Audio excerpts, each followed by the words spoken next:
जय श्री कृष्णा। राधे राधे दोस्तों। आशा करती हूँ कि आप सब स्वस्थ होंगे, सुखी होंगे। प्रभु ऐसे ही आप सब पर अपनी कृपा बनाए रखे।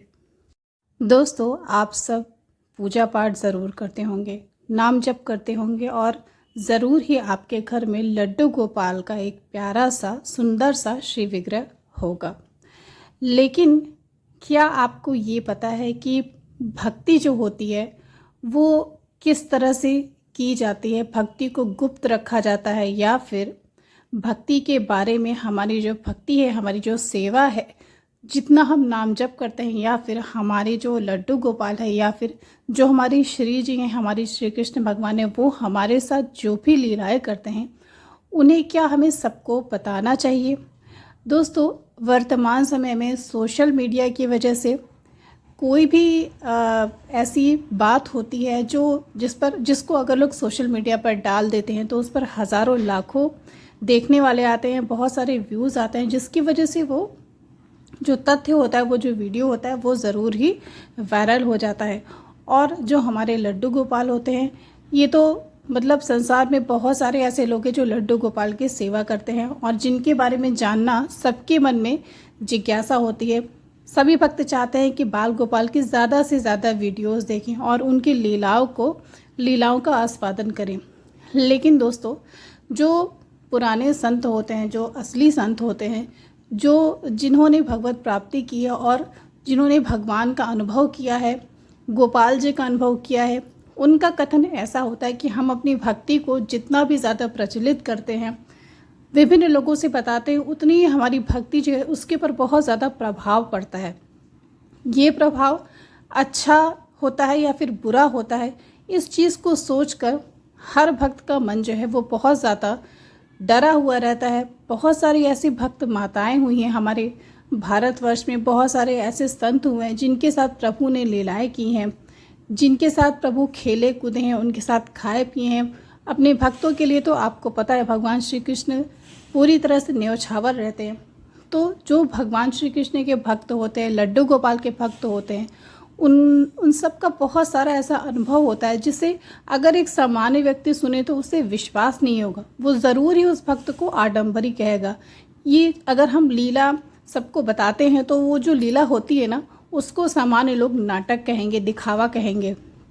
और अगर हम ये कहें कि नहीं ये बिल्कुल सच है, आप विश्वास करो, तो ज़्यादातर लोग उसे पाखंड का नाम देंगे। दोस्तों, आपकी भी बाल गोपाल ने आपके साथ बहुत सारी लीलाएं की होंगी। हो सकता है उन्होंने आपके हाथ से जल पिया हो, दूध पिया हो, आपके हाथों से बना हुआ स्वादिष्ट भोग उन्होंने चखा हो और इस लीला को देखकर ज़रूर आपका हृदय गदगद हुआ होगा। आपकी आंखों में प्रेम और आनंद के आंसू आ गए होंगे। और यही जो लीला भगवान अपने भक्तों के साथ करते हैं, इसी से भक्त को इतनी ज़्यादा प्रेरणा मिलती है कि वो भक्ति को और ज़्यादा करने लगता है, नाम जप को और ज़्यादा बढ़ा देता है। और जितनी लीला प्रभु हमारे साथ करते हैं, हमारा कदम भक्ति की ओर, प्रभु को पाने की ओर उतना ही ज़्यादा बढ़ने लगता है। दोस्तों, लेकिन दोस्तों, क्या भक्ति दिखावे की चीज़ है? क्या हमें जो लीलाएं हमारे प्यारे लड्डू गोपाल हमारे साथ करते हैं वो हमें सबको बताना चाहिए, या फिर हम कुछ खास लोगों को बता सकते हैं, अपने मित्रों को, अपने माता पिता को, या फिर अपने सगे संबंधियों को, या फिर हम अपने गुरुजनों को अपने साथ हुई लड्डू गोपाल की लीला साझा कर सकते हैं? दोस्तों, पहले मुझे भी इस बारे में बहुत अज्ञान था, मुझे जानकारी नहीं थी कि जो हमारे साथ भगवान लीला करते हैं वो हमें सबको बतानी चाहिए या नहीं बतानी चाहिए, या फिर अगर हम बता देते हैं तो उसका भक्ति पर, उसका होने वाली लीलाओं पर क्या असर पड़ेगा। मुझे ये सब कुछ बिल्कुल भी नहीं पता था। और जो भी मेरे साथ कभी छोटी छोटी लीलाएं होती थी, अगर मैंने अपने बहुत ही निकट व्यक्ति को बताया है तो मैंने भी इस चीज़ का अनुभव किया है कि बहुत ही ज़्यादा प्रभाव पड़ता है। और वो प्रभाव कैसा पड़ता है, नकारात्मक या सकारात्मक, उसका फल क्या है? भक्ति नष्ट होती है, भक्ति बढ़ती है? बस इसी बात का मन में डर होता है। दोस्तों, तो ये जो वीडियो है ये इसी पर है। और इस बात को पूरी तरह से जानने के लिए इस सत्य घटना को आप ज़रूर सुनिएगा, क्योंकि आपके साथ भी लीलाएं होती होंगी। ज़रूर मन करता होगा कि आज इतनी प्यारी लीला गोपाल जी ने की है, किसी न किसी को बताने की इच्छा होती होगी। दोस्तों, तो ये सत्य घटना को पूरा ध्यान से ज़रूर सुनिएगा। दोस्तों, ये सत्य घटना घटी है लखनऊ में रहने वाली अभिलाषा जी के साथ। अभिलाषा जी जो कि राधा कृष्ण की परम भक्त हैं और उनके घर में भक्ति का शुरू से ही माहौल रहा था। बचपन से ही उन्हें लड्डू गोपाल से बहुत ही ज़्यादा लगाव था, क्योंकि उनकी जो माता जी थीं वो भी गोपाल जी को अपना पुत्र मानती थीं।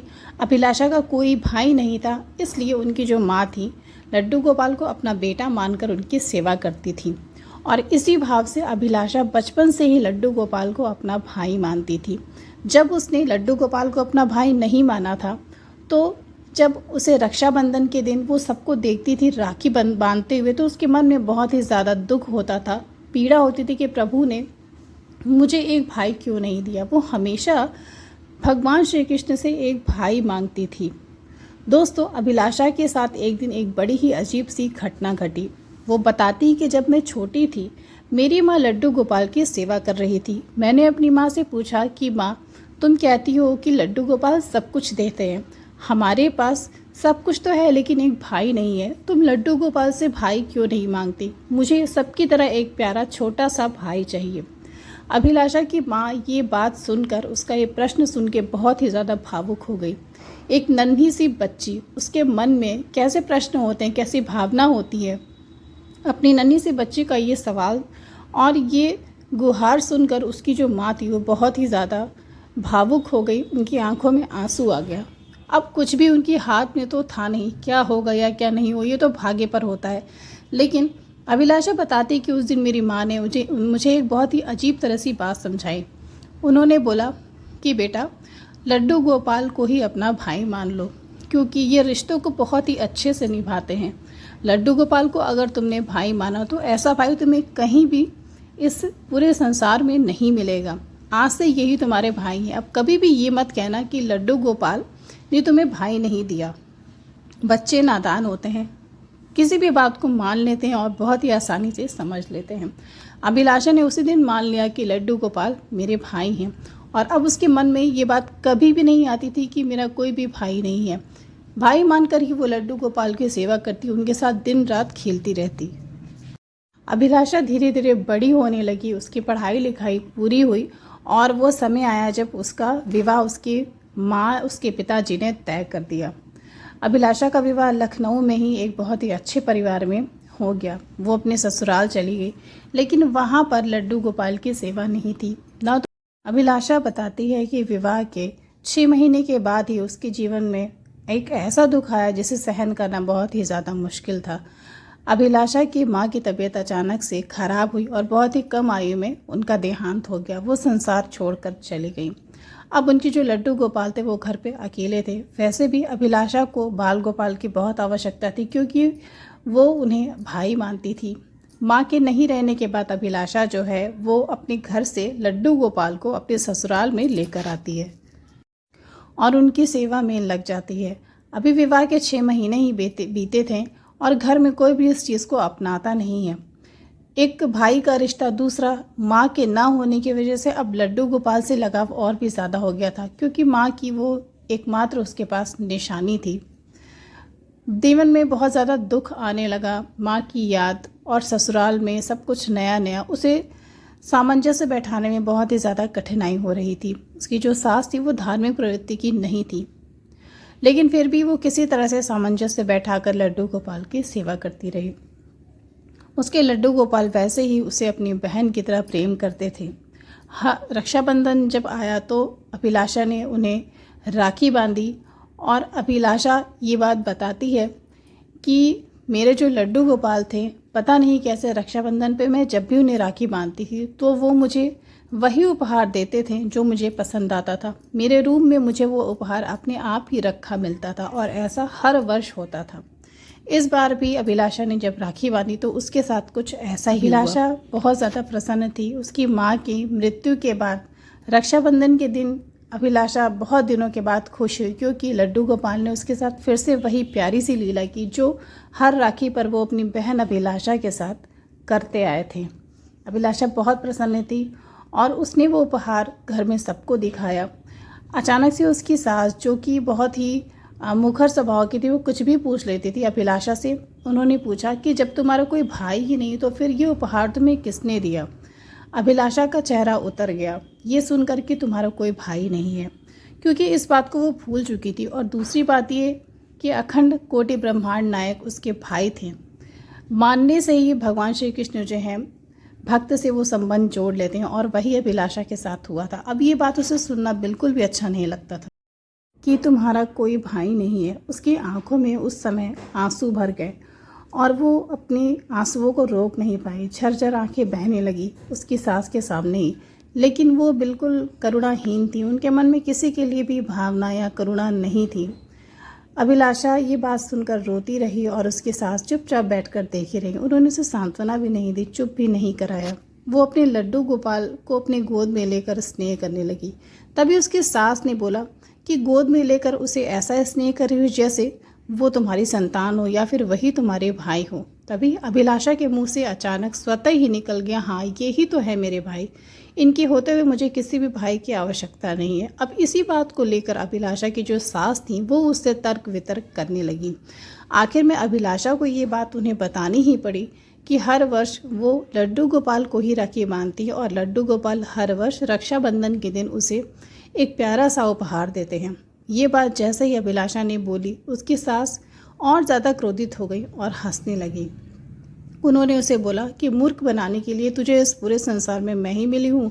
क्या तू इतनी बड़ी साधु संत हो गई कि भगवान तुझे रक्षाबंधन के दिन उतर के आते हैं उपहार देने के लिए। अभिलाषा ने अपनी सास से बोला कि माँ जी आप मेरी बात का विश्वास करिए, ये कोई नई बात नहीं है। जब मेरी माता जी जीवित थी तब से ये मेरे साथ हो रहा है, क्योंकि मैंने बचपन से ही इन्हें अपना भाई माना था।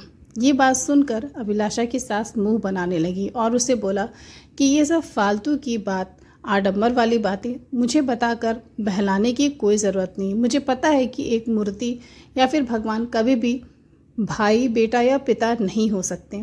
ये सब तुम्हारे मानने की बात है और मानने से कुछ भी नहीं। अभिलाषा को इस बात पे बहुत पछतावा होने लगा कि मैं इस नास्तिक महिला को अपनी लीलाओं के बारे में आखिर मैंने बताया ही क्यों। उसके मन में बार बार ग्लानि होने लगी कि ये ऐसी महिला है जिन्होंने ना तो कभी भक्ति की है, ना इन्हें भगवान पर विश्वास है, तो ये मेरे लड्डू गोपाल की लीलाओं को क्या समझेंगी। मेरी ही गलती थी जो मैंने अपनी लीला के बारे में इन्हें बताया। वो बहुत ही ज़्यादा पछताने लगी और वहाँ से अपने लड्डू गोपाल को लेकर अपने कमरे में चली गई। अभिलाषा बताती है कि उस दिन के बाद से मेरे लड्डू गोपाल ने सारी लीलाएं करनी मेरे साथ बंद कर दी। मुझे जो भी अनुभव होते थे, कभी कभी वो मेरे हाथों से दूध पिया करते थे, जल पिया करते थे, और कभी कभी ऐसी लीलाएं करते थे जिन्हें सुनकर आप विश्वास नहीं करोगे। मैं जब भी उन्हें घर पर छोड़कर बाहर जाती थी, अगर मुझे बाहर बहुत ज़्यादा समय लगता था तो पता नहीं कैसे मेरे लड्डू गोपाल स्वतः ही मेरे पास आ जाते थे। मेरी गोद में वो अपने आप ही आकर बैठ जाते थे। और अभिलाषा बताती है कि हर साल मेरे लड्डू गोपाल का वज़न और उनकी लंबाई बढ़ जाती है। उनके जो पुराने वस्त्र होते हैं, जो उनके गद्दे, चादर ये सब होते हैं, वो सब कुछ छोटे पड़ जाते हैं। जो उनकी चौकी होती है, बिस्तर होता है, उससे उनका पैर बाहर आने लगता है। और अभिलाषा को हर वर्ष ये सारी चीज़ें नई खरीदनी होती, क्योंकि उसके लड्डू गोपाल हर वर्ष बड़े होते हैं। लेकिन अब ये सारी लीलाएं उसके साथ होनी अचानक से बंद हो गई। अभिलाषा के साथ उसे इतना पछतावा हो रहा था मानो वो कहीं जाकर अपने प्राण दे दे। उसे ऐसा लगा मानो मेरा जीवन अब किसी काम का नहीं रहा, क्योंकि मेरी भक्ति मेरे हाथ से चली गई। मेरे प्रभु अब मुझे प्रेम नहीं करते। सबसे बड़ी बात यह कि मेरे भगवान अब मुझ पर विश्वास नहीं करते, क्योंकि मैंने उनकी लीलाओं को अपनी सास को बताया और उन्होंने न जाने किसको किसको बताया होगा। सभी मुझे आडंबरी कह रहे होंगे, सभी मुझे पाखंडी कह रहे होंगे। आखिर भक्ति पे इतनी जल्दी किसी को विश्वास नहीं होता। अभिलाषा बहुत पछताई कि शायद अब मेरे बाल गोपाल, अब मेरे भाई मेरे साथ कभी भी वो लीला नहीं करेंगे। अभिलाषा के मन में आत्महत्या के भाव आने लगे, क्योंकि अब तो उसकी माँ भी जीवित नहीं थी और उसका सब कुछ, उसके लड्डू गोपाल, वो भी अब उसके साथ लीला नहीं कर रहे थे। काफ़ी वर्षों से अभिलाषा एकादशी का व्रत रखती थी। ससुराल आने के बाद अभिलाषा ने एकादशी का व्रत भी छोड़ दिया, क्योंकि उसके घर में सभी उससे कहते थे कि एकादशी का व्रत सिर्फ विधवाएं किया करती हैं, और इसलिए उसने एकादशी का व्रत छोड़ दिया था। जीवन में निरस्ता बढ़ती जा रही थी। अब करे तो क्या करें। अभिलाषा पहले की तरह अभी भी सेवा में लगी रहती थी। वो सोचती थी कि मैं अपने प्रभु के लिए ऐसा क्या करूं कि वो पहले की तरह मेरे साथ लीलाएं करे। उन्होंने अपने लड्डू गोपाल से बहुत क्षमा मांगी, बहुत माफ़ी मांगी और फिर से एकादशी का व्रत शुरू किया। जो जाप वो पहले 3-4 माला किया करती थी, अब वो 16-18 माला करने लगी थी, क्योंकि उसे किसी भी स्थिति में अपने भाई यानी कि अपने लड्डू गोपाल पहले की तरह चाहिए थे। पहले की तरह जैसे वो उससे लीलाएं करते थे, वो सब कुछ उसे चाहिए था। लेकिन ऐसे करते करते दोस्तों 1.5-2 साल बीत गए। उसके लड्डू गोपाल ने एक बार भी उसके साथ लीला नहीं की थी। लेकिन अभी भी उसे उन पर पूरा भरोसा था कि भगवान बहुत कृपालु हैं। वो भक्त के सारे पापों को तुरंत क्षमा कर देते हैं। और एक दिन अभिलाषा के जीवन में एक इतनी अद्भुत सी घटना घटी। उस घटना ने उसके जीवन को बदल दिया। अभिलाषा ने कभी सोचा भी नहीं था कि ऐसी विपत्ति कभी उसके जीवन में आएगी। एक दिन की बात है, उसके पति जो हैं वो अपने ऑफिस गए हुए थे और उनका जो ऑफिस था वो घर से काफ़ी दूर था, शहर के बाहर था। वो ट्रेन की यात्रा करके जो है ऑफिस पहुंचते थे। और जब वो ऑफिस पहुंचते हैं शाम को करीब 5 बजे, उनका फ़ोन अभिलाषा के पास आता है। उनके नंबर से फ़ोन आता है और उन्हें बताया जाता है कि उनके पति का एक्सीडेंट हो गया है और उन्हें बहुत ही ज़्यादा चोट लगी है। वो हॉस्पिटल में एडमिट हैं। अब अभिलाषा का दिमाग काम नहीं कर रहा था कि मैं क्या करूं, क्योंकि उनका जो ऑफिस था वो शहर से बाहर था, इतना दूर था कि बिना ट्रेन की यात्रा किए वहाँ जाना असंभव था। अभिलाषा के पास उस समय सारी व्यवस्था तो थी, लेकिन उसका दिमाग काम नहीं कर रहा था। वो जल्दी जल्दी में अपना फ़ोन लेकर घर से निकल जाती है, ट्रेन पकड़ती है अपने पति के पास पहुंचने के लिए। और तभी आधे रास्ते पर पहुंचते ही उसे ध्यान आता है कि मैंने अपना पर्स नहीं लिया। अभिलाषा एक भी रुपया नहीं था, ना तो उसने टिकट लिया था और ना तो उसके पास टीटी को देने के लिए कुछ पैसे थे। वो रास्ते पर अपने पति के बारे में सोचती रही और रोती रही, भगवान से प्रार्थना करती रही कि मेरे सुहाग की रक्षा करना, मेरे कर्मों का फल मेरे पति को मत देना। उसकी स्थिति बहुत ही ज़्यादा दयनीय थी। तभी अचानक से उसे होश आता है कि ट्रेन में उसकी बोगी में टीटी आया हुआ है, जो कि सबके टिकट को चेक कर रहा है। लेकिन अभिलाषा के पास ना तो टिकट था, ना तो पैसे थे। ऐसी कोई भी चीज़ नहीं थी जो टीटी को दे और उसे टिकट की ज़रूरत ना पड़े। अभिलाषा बहुत ही ज़्यादा परेशान थी, उसकी आंखों में आंसू भरे थे। लेकिन जैसे ही टीटी उसके पास पहुंचते हैं, अभिलाषा देखती है कि अचानक से उसके हाथ में उसका पर्स टंगा हुआ है, उसका बैग है, जो कि उसने घर से लाया ही नहीं था। टीटी ने उससे टिकट मांगा और साधारणतः अभिलाषा का हाथ उसके पर्स में गया और अभिलाषा देखती कि उसके पर्स में टिकट रखा हुआ उसके नाम का, जो कि ना तो उसने खरीदा था और ना ही उसे कहीं से मिला। अभिलाषा टिकट निकालती है और टीटी को दे देती है। टीटी को देने के बाद उसे सीट भी मिल जाती है, वो बैठ जाती है और करीब 10-15 मिनट के बाद अभिलाषा का स्टेशन आ जाता है। वो ट्रेन से उतरती है, ऑटो में बैठती है और उस हॉस्पिटल में भागी भागी पहुंचती है जहां उसके पति एडमिट होते हैं।